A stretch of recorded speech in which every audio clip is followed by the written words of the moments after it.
All depends on your thoughts. Because somebody who sees the positive in everything, you can't beat him. You have to kill him to beat him. Because no matter how low you put him down, if there's still a spark, he still believes he can climb to the top. Where if somebody sees the negative and they start to convince themselves they're lost, they're easy to beat. They already beat themselves.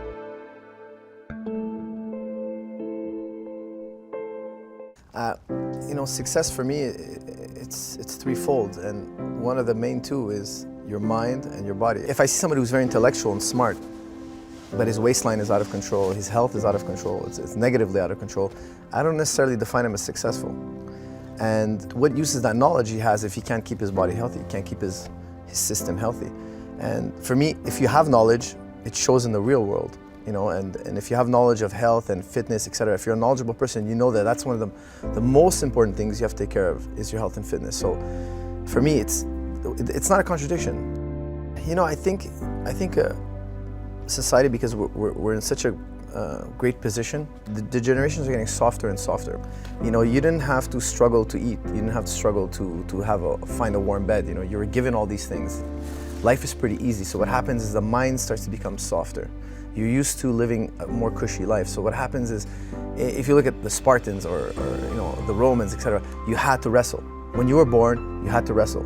If you didn't know how to wrestle, you were weak. You will get nothing. You cannot earn anything in life. You had to either be a farmer or a soldier, one of the two.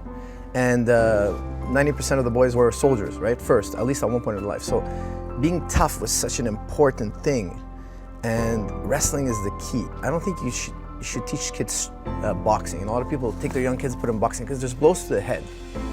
But wrestling, there's no blows to the head, but it'll teach you that toughness, that physicality, that once you have that mental, that mindset, that toughness, everything else in life is easy. Dan Gable, one of the best wrestlers in the history of America, said, after wrestling, everything in life is easy, because there's nothing more challenging, more physically intimidating than wrestling, going man to man, my strength against your strength, my brains against your brains.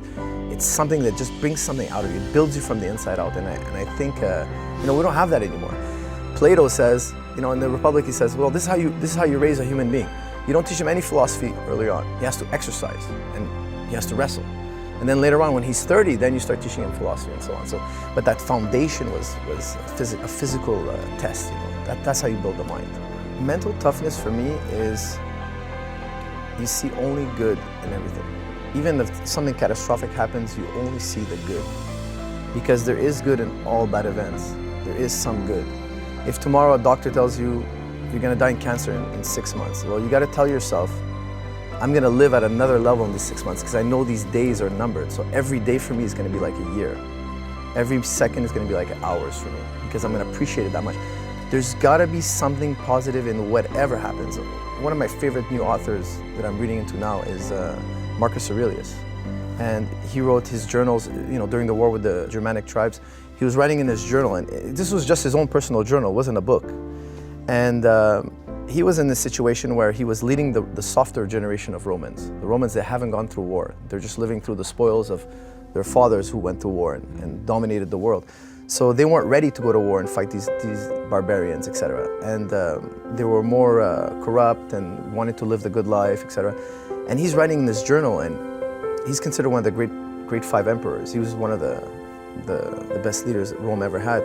And he was basically saying that. He was saying you have to find the good in every single bad situation. And this is a guy who was on the brink of being destroyed by the Germans. He eventually defeated the Germanic tribes, but it was almost lights out for Rome at that time. And he reading this journal of his, and his thoughts, and he's like, your thoughts are what you soak your mind in, the dye you soak your mind in, and how you see the world.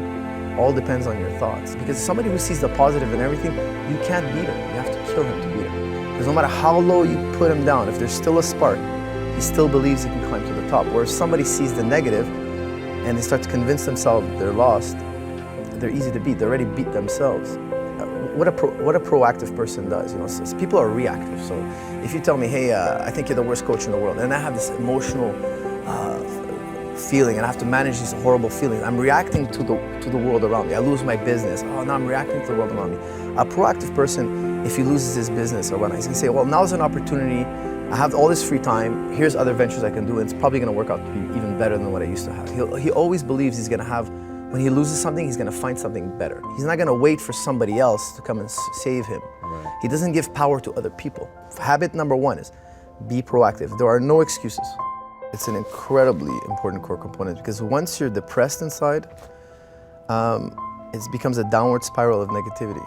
You can never let yourself have negative emotions for a prolonged period of time. And actually, it's a great thing that Marcus Aurelius also says that. He says, whenever you lose, you're off balance emotionally, see how fast you can bring yourself back to being positive and make it a game, he says, like just see how fast. Because for him, bad things were happening every day. He was betrayed by his best friend, his wife left him, all these, he'd bring himself back to being centered. And this is key.